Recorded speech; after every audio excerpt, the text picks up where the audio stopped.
Hello అండి. నేను మీ Lakshmi. Welcome back to Lakshmi Bhaskar kitchen. ఈ ఛానల్‌ని చూస్తున్న ప్రతి ఒక్కరికి థ్యాంక్ యూ సో మచ్ అండి. మన సబ్స్క్రైబర్ ఒకరు కాలీఫ్లవర్ పకోడీ వేసి చూపించమన్నారండి.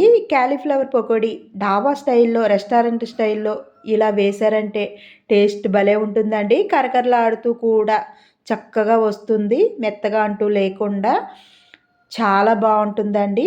ఇంకెందుకు ఆలస్యం, మనం కిచెన్లోకి వెళ్ళి ప్రాసెస్ ఏంటో చూసేద్దామండి. నేను ఒక కాలీఫ్లవర్ తీసుకున్నానండి. పెద్దదేనండి. చూసారండి, చక్కగా ఉంది. దీన్నైతే గనక చక్కగా మనం చిన్ని చిన్ని ముక్కలుగా అయితే తీసేసుకోవాలండి.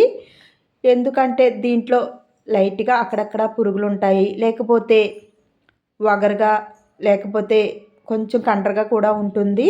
దీన్ని ఇలా చిన్ని చిన్ని ముక్కలుగా అయితే తీసేసి ఒక ప్లేట్లో పెట్టేసుకున్నాను. ముందు ఒక పెద్ద బౌల్ తీసుకున్నానండి, ఒక గిన్నెని. దాంట్లో ఒక 2 చెంబులు నీళ్ళైతే వేశాను. తర్వాత ఒక హాఫ్ స్పూను పసుపు వేశాను. కొద్దిగా ఉప్పు కూడా వేస్తున్నానండి. ఈ నీళ్ళని బాగా మరిగించాలి. చెప్పాను కదా, కండ్రగా ఉంటుంది, లేకపోతే చిన్ని పురుగు కూడా ఉంటుంది, లేదంటే వగరుగా అలా ఉంటుందండి ఈ కాలీఫ్లవర్. అందుకనే నీళ్లు మరిగించి దాంట్లో అయితే కనుక ఈ చిన్ని చిన్ని ముక్కలన్నీ కూడా వేసేసాను. ఒక తెరల అంటే ఒక పొంగు వచ్చాక వీటిని అటు ఇటు కలిపి అప్పుడైతే కనుక ఒక స్టెయినర్లో వేసేసుకోవాలండి.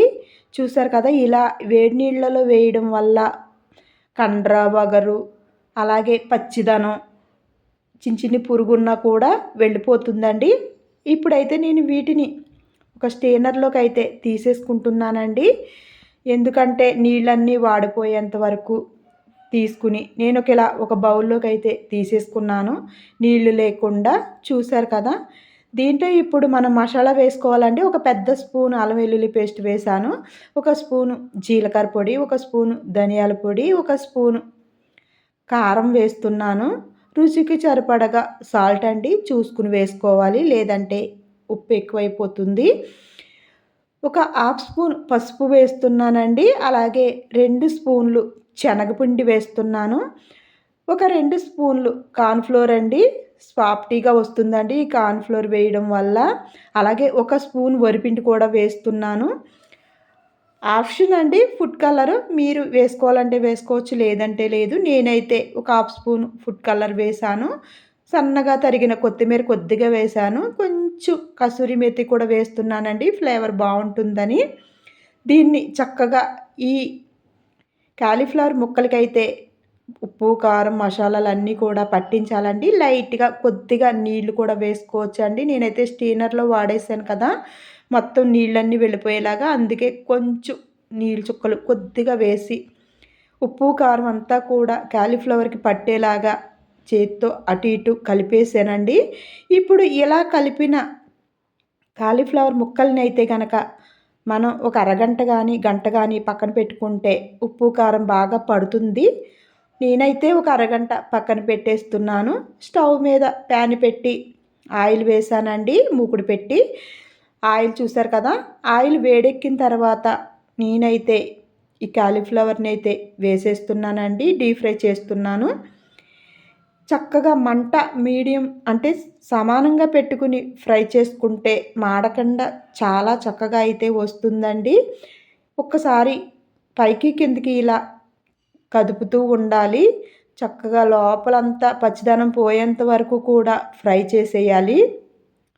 చూసారు కదా, అటు ఇటు కలుపుతూ నేనైతే గోల్డెన్ బ్రౌన్ కలర్ అంటే కలర్ బాగా వచ్చేంత వరకు కూడా ఇలా ఫ్రై చేసేసానండి. ఇప్పుడు వీటిని ఒక బౌల్లోకి అయితే తీసుకుంటున్నాను.